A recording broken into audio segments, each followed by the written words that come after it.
Hi, I'm Chef Carol. If you haven't met me, I'm your community's urban culinary educator.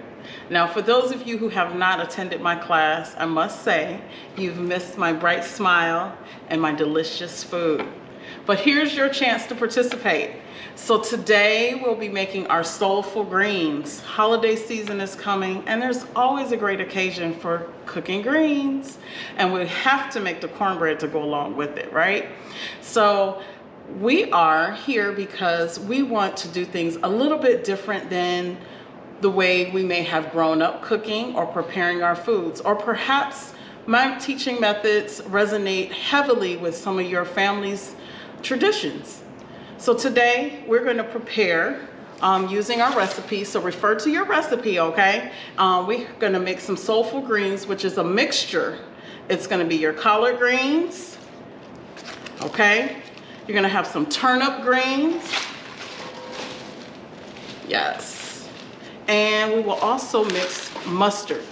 So we're getting our nutrition, high mineral content, and flavors. We want to make sure these greens are nice and robust because we're going to do something a little bit different.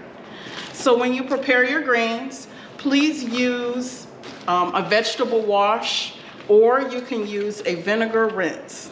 So I'm preparing the greens here by removing some of the stem from the center, and you can use as much stem as you prefer. Some like a little more than others. So there's no wrong way of doing it unless you have a whole bunch of these big guys in there, then someone's gonna say you don't know what you're doing, okay? So I'm taking the greens and pulling them together. So the recipe asks for 1 pound of each of these greens. And so when you get your pound, you're gonna wash them, and you're gonna make sure that when you wash them that the leaves don't have any bugs, because if you're using garden greens, sometimes they do have the aphids and different things on the inside. If you're getting them from the grocery store, they're much cleaner. However, our friendly friends from the garden let us know how healthy our greens are. So when they're there, we know we're getting the good stuff. So you're gonna take your greens and you're gonna roll them together, and then we're gonna cut, okay? So we got our greens here and we're gonna slice them. So I like thin slices, somewhat thin. That way, the flavor runs through the greens really, really good. Because we don't have to cook these greens in a pot for hours long and stew them down. We're gonna saute them. We're gonna keep all the nutrition in our greens. So when you cook them for a very long time, a lot of times you lose some of the nutritional value, okay? So look at our greens, they're ready. I'm putting them in a bowl here. And we're gonna work on that mixture. We're gonna put our turnips in here. I leave a lot of those stems. I might cut only a few on the ends. Now our mustard and turnip, they have a stronger flavor. If you've never mixed your greens before, this is a must try. And it helps in case you don't like one type of green, you can get them in anyway. Because when it's mixed together with your favorites, it's just delicious. So I'm here cutting our greens. Your prep time, it may take you about 10 to 15 minutes to get your greens cleaned and rinsed really well. And believe me, these are gonna cook down, so this is not for many people, but we would say maybe a family size of 4 to 6 people. So look, we're already halfway through cutting our greens. We're gonna work on the mustard greens, and mustard greens are pretty spicy. I couldn't get my children to eat the spicy greens by themselves, so of course I mixed them together. And then I got this concept from gardening. When it's harvest season, you gotta get a little creative. So you may have known your elders who would pick greens and have a lot of wild greens or mixed greens. So that's kind of where this concept comes from. So mixing them, again, this is a flavorful rendition of what I call soulful greens. Guess what? Our greens are all cut. We're done. what most may say is the hard part. Washing and picking your greens. Just making sure they're clean, they're rinsed really well so that they're not gritty. You want to look at your water when you rinse. It should be clear at the bottom, so it may take a couple of rinses to get that clear water from your greens, okay?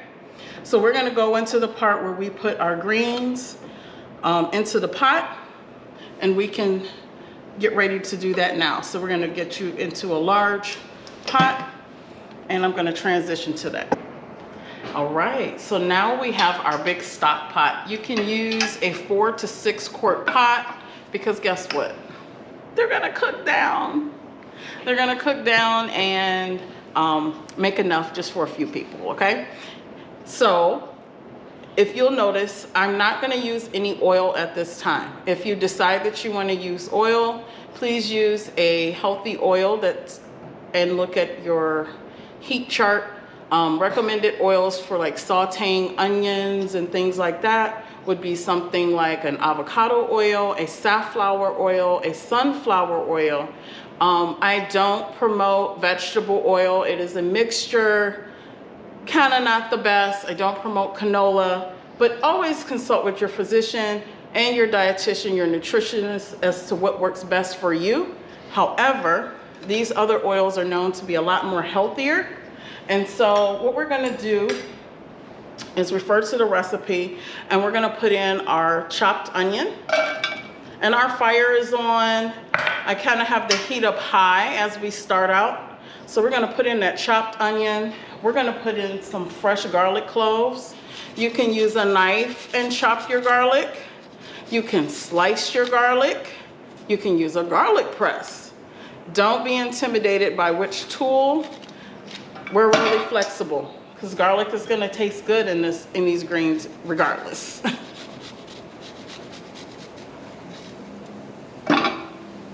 And I love a lot of garlic, so excuse me. Uh-oh. Come back, garlic. The garlic ran away. There we go.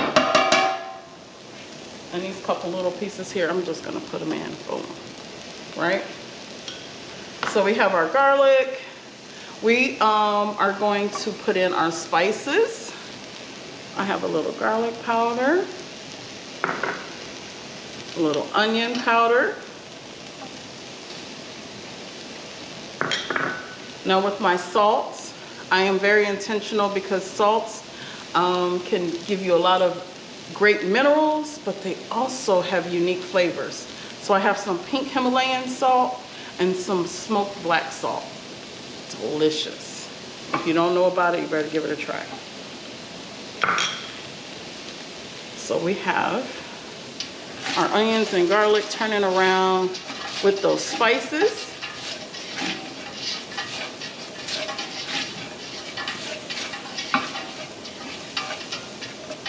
This is a larger pot, but remember, you can use a 4 to 6 quart pot.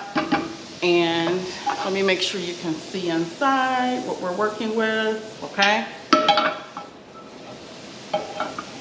You're gonna let those kind of cook in a little bit. This is when you impress the family, because you're gonna have all the smells, the aroma going through the house. So if you're not cooking along with me, I need you to close your eyes and just imagine. It smells so nice. Okay, so this is the part where we're gonna add our greens in. We wanna cook this flavor into our greens, because we will not be using meat today. We're gonna use our fresh herbs and spices to flavor our greens and give them the life that we know we want to taste in our finished product. So I am putting the greens inside.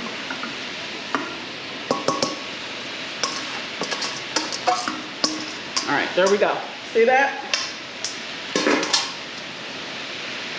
Gonna give it a good stir. Ooh, do you see the steam? Are we getting that? Got it all on camera? Can we see it? Can we see it? If not, I will move it over just a little bit. Want to make sure that we can get those greens This is like how you put love in your cooking, where it tastes really good. This is it. And you wonder why sometimes food tastes better than others. When you take out the time to prepare your foods, it's a good relationship you have.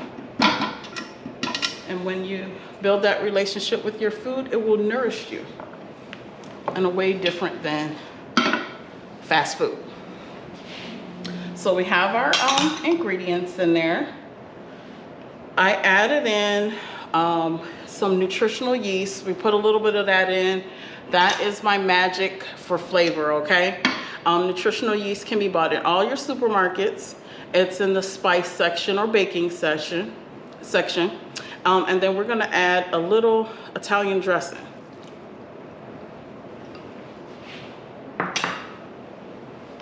So we're gonna let this cook in.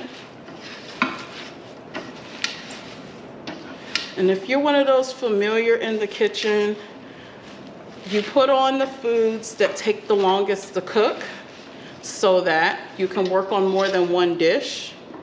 So we're gonna let these greens cook and simmer down, and we're gonna get the cornbread mixed up. So let's put a top on this. You're gonna let the top go on your pot, and you're gonna let this steam or simmer down with the lid on it until we make our cornbread, and we'll come back and check on it. All right, so we're back, and guess what? We need to check on our greens. Do you see the steam? Can you smell the aroma? So look here. Our greens are cooking down. Do you see the water at the bottom? We didn't put any in. Did you notice that? So all the flavors, the garlic, the onions, the spices, they're cooking into the greens. And this is where you get your flavor. This is how you preserve the nutrition that we're looking for. Okay, so our greens are ready. We are gonna put some water in it to let it cook down. You can put anywhere from 2 to 3 cups. I'm gonna put about 2 cups in. And now those greens can continue to cook down and tease everyone with its wonderful smells. So there we are. We're gonna put the top on it, and we're gonna let that keep cooking until our cornbread is done. Delish. Now, we wanna make some cornbread, right? So we're gonna look at our recipe. We have 2 cups of cornmeal flour. Use your medium coarse grain, medium grain. So if it's really coarse, the grain is fine, it's larger, and that's not as great when you're making cornbread. And then the fine is so powdery that it changes the consistency of the cornbread a little bit. So medium is the best one, okay? 2 cups of cornmeal. We're gonna do 2 cups of all-purpose flour. We're gonna do a 1/2 cup of sugar. If you like less sugar, just use less sugar. If you have a sugar replacement like agave nectar, you can use about a 1/4 cup. And you can actually make this recipe without sugar at all, and it'll be delicious, okay? You can also add in your teaspoon of salt. We're gonna put in some oil.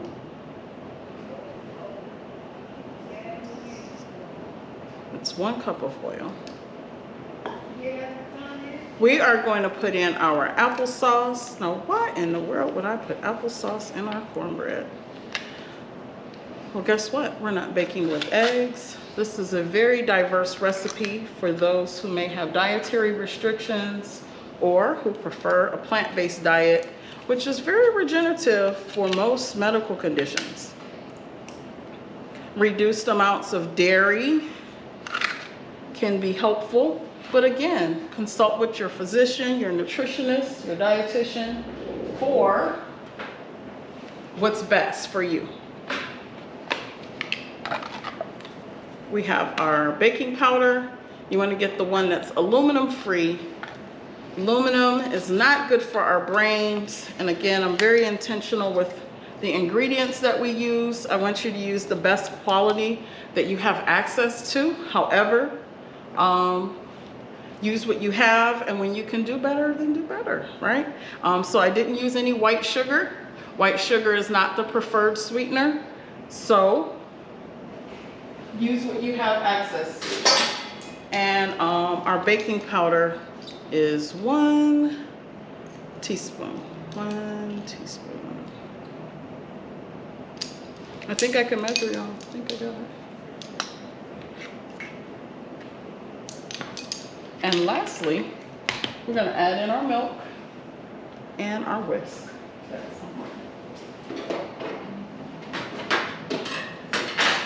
Sorry, guys. Oh, whisk milk.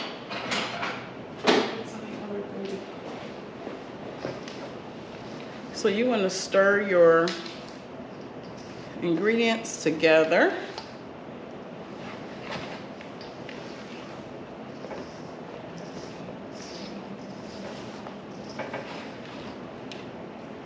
Use your preferred milk. This is a non-dairy milk. This is oat milk.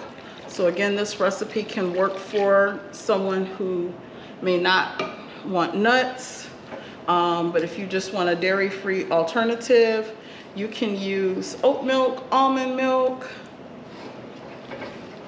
hemp milk, whatever is your preference.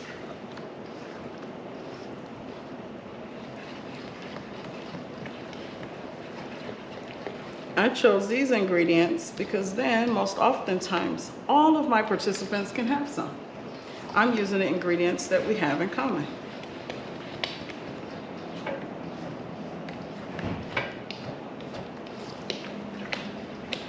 So we're going to mix this up really good.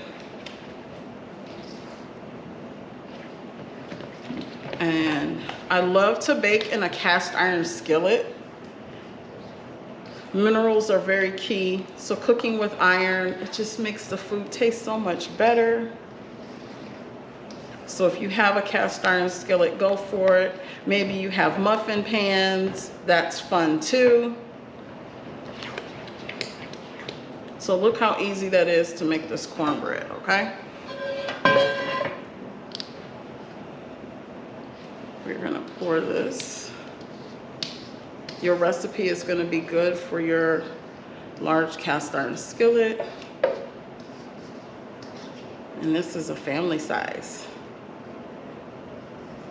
And if you're not a big family, it's great for meal prep. Cornbread freezes well and it refrigerates well. All right, what do you say? We're gonna put this in the oven.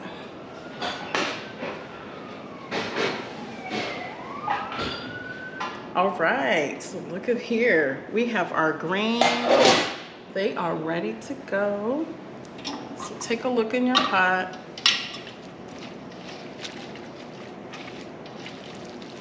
This can be enough for yourself, or maybe you want to share. Squeeze a little lemon on here because we want to add a little razzle dazzle, right? So your greens are ready to go. We're going to put those on a plate here. This is about a cup of greens, right? Good serving. How many veggies have you had today? Have you had your quota? This is a great way to get it in. Then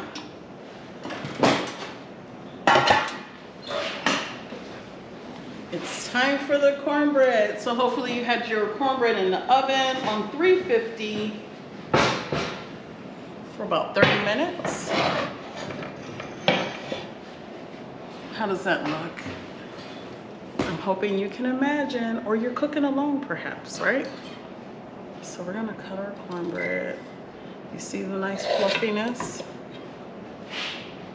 Now you know how to make cornbread without eggs or dairy milk if you don't need those things. Look at our perfect pan of cornbread. Look at the sides, nice and crisp.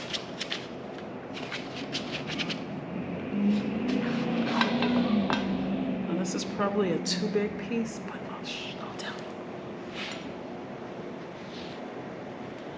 I'm gonna put our cornbread here. Add some edible flowers. Because we gotta make sure it's nice and pretty. And ta-da! You now have your greens and cornbread. You can eat this as is for breakfast, lunch, or dinner. No judgment here, right? And you can also pair it with some of our other recipes because we've made baked root vegetables. Sweet potatoes would go well with this, baked sweet potatoes, and it can be a complete meal for you. So we're talking low carbs, no processed foods, and high in nutritional value. This is for you. So I highly advise you to attend one of my in-person classes because the food is amazing, the experience is very vibrant, you're gonna meet new friends and really enjoy yourself. And I must say, it tastes delicious. This is where you take delicious and nutritious and put it together and do what's best for yourself. Signing off, Chef Carol.